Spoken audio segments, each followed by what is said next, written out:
Hello champs! A good year after our first joint question and answer, it's time once again to put together a new question and answer with Tommy78 aka Tamas. Then as now, everything revolves around the golden age of the DTM. This time it's about the glorious DTM 89. It's about touring cars that were still touring cars, not high-powered racing machines with ABS and TC, but about material that was tuned but very close to serious production when it went onto the racetrack. No power steering, no TC, no ABS, very little to no aerodynamics. There was not only a fight on the track, no, the driver had his hands full with his vehicle. At that time, slip discs were not uncommon, very stiff chassis plus the bumpy tracks of the 80s. Top motorsport with honest hard work was the order of the day. And let's be honest, this DTM 89 mod is pure nostalgia. And it's SimRacing paired with unique content. Take the Kadett GSI for example, or the Toyota Supra. In no other sim have I seen these two treasures as DTM versions before. Especially the Kadett has done it to me personally. And the driving behavior is unique, very direct. In my youth, when I still lived in Cologne, everyone in our gang, and I mean everyone, had a Kadett under their bum. Whether 1.2 liters or the king, the GSI. The main thing, it was a Kadett. And what did we do with them? When I see a GSI in top condition in the advertisements today, hey, you can't get these things for less than 20,000 euro. A mod by a nostalgic, for nostalgic and lovers of a time when motorsport was hard, honest and hardcore. Just to mention one more thing, Tamas has also created a WTCR 2019 mod. He never sat in one himself, but a real driver, Audi RS3, has spoken very highly of Tamas and his mod. It feels 90% like the real car, he said. So much in advance about his work as a mod developer. But enough, welcome Tamas, how are you doing? Please tell us about your latest stroke of genius, the DTM 89. What made you decide to make this extraordinary year of DTM a reality? Hi Memo, thanks for the second interview. Fine, thanks, but I'm busy as always and hope you will enjoy. Mainly because of the popularity of my DTM 91 mod, and for me it was my favorite era of racing. So I definitely wanted to continue the DTM series. I just had to choose the year. Since there were 4 new models in 89, I chose this one. Other 2 race cars were different also, so I needed to rework both cars, especially the Mercedes, because the team started the season with the 2.3 16-volt version, but some teams later switched to the Evo 1 version, so I did both versions of the car. There are 3 different options in the showroom. Can you explain what they are good for? In the upgrade option, as in the DTM 91, you can also choose the shifter you want to use. There are 3 options to choose from. The first is the paddle shifter, the second one is the H shifter, and the third option is the realistic H shifter, which means that you have to use the clutch when shifting. Which car is your favorite and why? Well, that's hard to answer. Maybe the Supra because of its shape, the RS500 because of the turbo engine, and the Mercedes because of its perfection. Due to its shape and dimensions, it's a perfect aero package. So I couldn't choose between the 3 cars. Well, we also have here a Mercedes lover. How long have you been working on the development of the DTM 89? I started at the end of November 2021 and finished at the beginning of February 2023. So it was a little over 14 months to complete the entire mod. To get a better understanding of modding, please explain a little bit about the development process for such a car. Where do you start? How can we imagine something like that as laymen? This would take a long time to describe, so I will briefly present the process in a few steps. First, collecting data about the car dimensions, length, width, height, wheelbase, front and rear track. Then first I model the wheel, rims and tire. Then I set the center of the wheelbase to 0, so that the front and rear wheels will always be at the same distance, which makes it easier to create the chassis flex and suspension later. Then start to model the exterior I always start with the wheel arches and the front and the side, but need to just model the half of the car if it's a symmetry car. When half of the car is done, I use the symmetry modifier and the exterior of the car is ready. Next I break the car down into elements to make it easier to unwrap, which is needed to prepare the template and bake the ambient occlusion map. The next step is to create one livery to check if everything is ok with the template and the baked shadow. Then the same thing happens with the interior, but there are several parts that are not symmetrical, but the process is the same. The next step is to export all car parts to rFactor2 GMT format, and then creating all physics files, HDV, cockpit info, suspension, chassis damage, upgrade, camera, all the files. So yeah, this is a quite long process. I already have a basics file from each of them that I use in this case, which is all I need to be able to look at the car in the game to see if everything is working. The next step is to set up all shader in developer mode and fine-tune the look of the car, and also check all lights, gauges, rain effect, wiper animation, the rim blur and the tire animation, and every important part of the car. And then painting all the liveries and windows and other wildcard texture for each skin, and set up the vehicle file and the JSON file for each car. And the final part is to test the car and finalize the physics.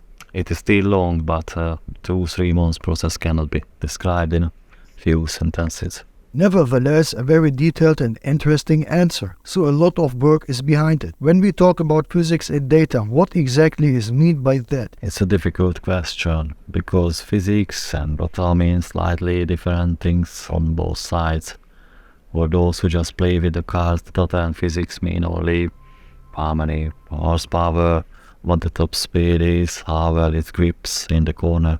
And me, on the other hand, have to implement these numbers with the physical data so that the car is as strong and fast both in the straight and in the corners as the numbers shows. But this is all influenced by the physics of the tire, the engine characteristic, the gear ratio, the entire aero, brake, suspension, just 6 flex. About the development process of the physics and the data, the handling has to match. How do you do that? And how time intensive is something like that? Every part of building a car takes time, but maybe this is the best part of it all, because when I'm already at this step, I know that the complete car is ready and all I have to do is test and fine-tune the physics. I check the real lap times, so I have to choose a track that is also available in the game, and it's a big advantage if the track is accurate. The weather is also important when comparing lap times. Of course, I watch every video I can find about the track and the car, but most of the videos don't show the speed, so I watch the gear and the RPM so that I can use it as accurately as possible, as well as the handling of the car. You can roughly see how the driver works with the steering wheel. If we compare Assetto Corsa and rFactor2, you also developed the mod for Assetto Corsa. How much more detailed is rFactor2 in terms of physics compared to Assetto Corsa? Hard to compare from my point of view. The physics in both games is structured differently. Of course, the basics are the same somewhere, but the implementation is completely different. But I think it's not about which one has more detailed physics, but the end result itself. Both can be enjoyable and near real when done well. What do you think is the greatest strength of rFactor2 in terms of physics? I think the detailed aero along with the chassis flag and very detailed tire physics. Did you despair a lot with the Mercedes Evo 1 paint job? How long exactly did it take you? Not really. Only the painting of snowback racing was complicated. That alone took 3 days. The rest were not bad, and there were only 14 liveries in total. The BMW was more difficult, there were 26 liveries. Speaking of liveries, all the teams and liveries from 89 are there? The mod contains a total of 60 liveries. Only 2 skins are missing who didn't go full season in 89. One was an almost street legal BMW 325 and the other was a BMW 635 CSI. The truth is that I didn't want to make another 2 cars for a single paint job, especially since they only competed in a few races. Since we are talking about 2 beautiful cars, is there still a chance that you will develop these cars for your mod? I mentioned the reason in the previous question, but regardless, since it was a popular and fast car a few years earlier, and also the car won the 1984 DTM series, there is a high probability that I will do as soon as I have time.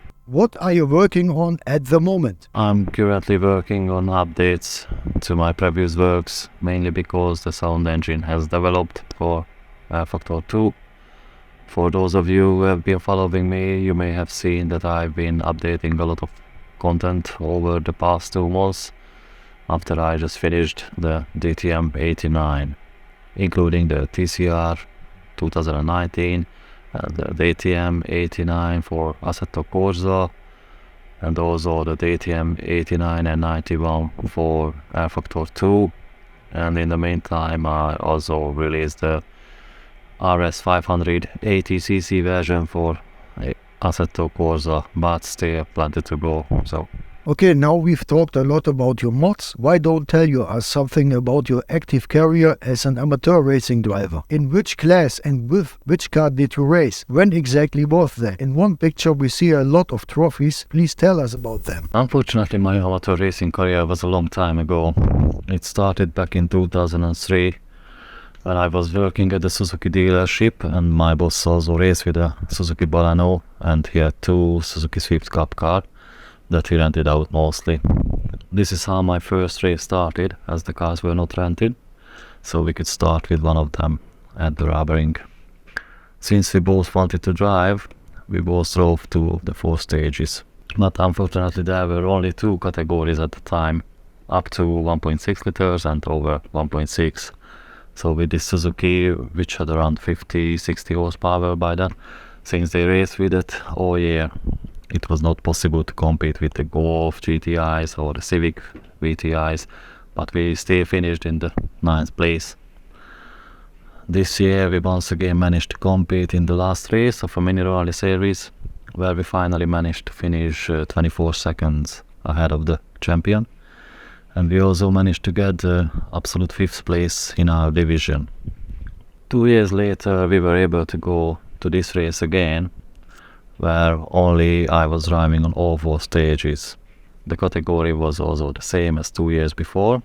Here I went with the other Suzuki, and in this race I already got in between the Golfs and Civics and other Suzukis, which were mostly GTIs, and we finished in 5th place with the weak Suzuki. This year I had a car accident at the end of July, so we had to rebuild my car.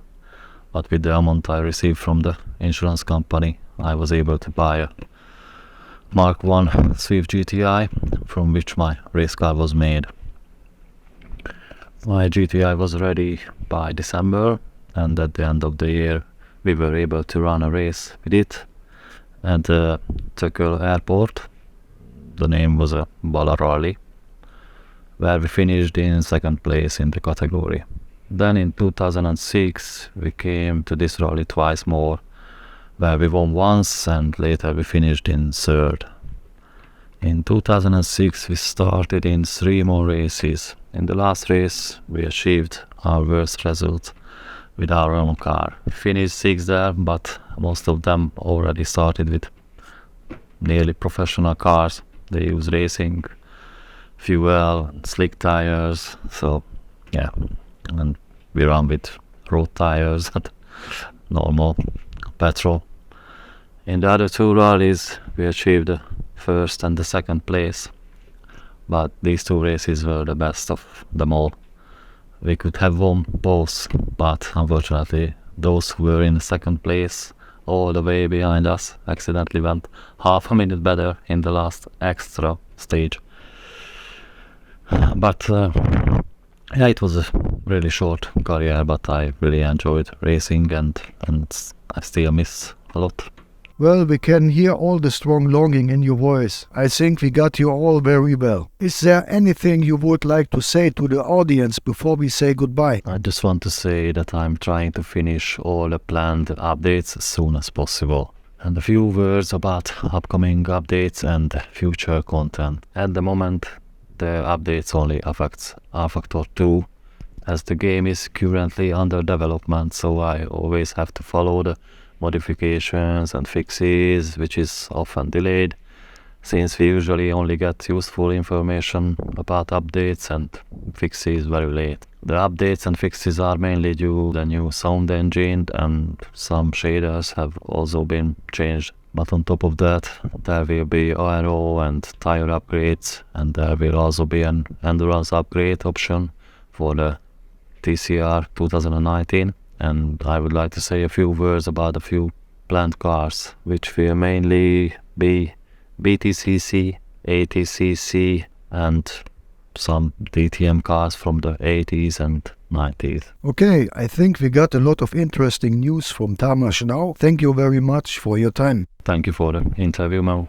That sounds like very promising news from Tommy78. I am particularly curious about the sound update for the Sierra RS500. I have linked Tamas' website in the description. Visit his site, you can test the Mercedes Evo 2 for free. And honestly, if you can and you love SimRacing and the golden era of the DTM, you should support Tamas in his work. You get a very lively mod here which reproduces the vehicle behavior of the old touring cars in great detail. If I make a personal wish, I hope Tamas thinks about the Ferrari F355 challenge. Thank you for your interest, and if you haven't done so yet, please subscribe and like. See you next time, my friends. Bye bye.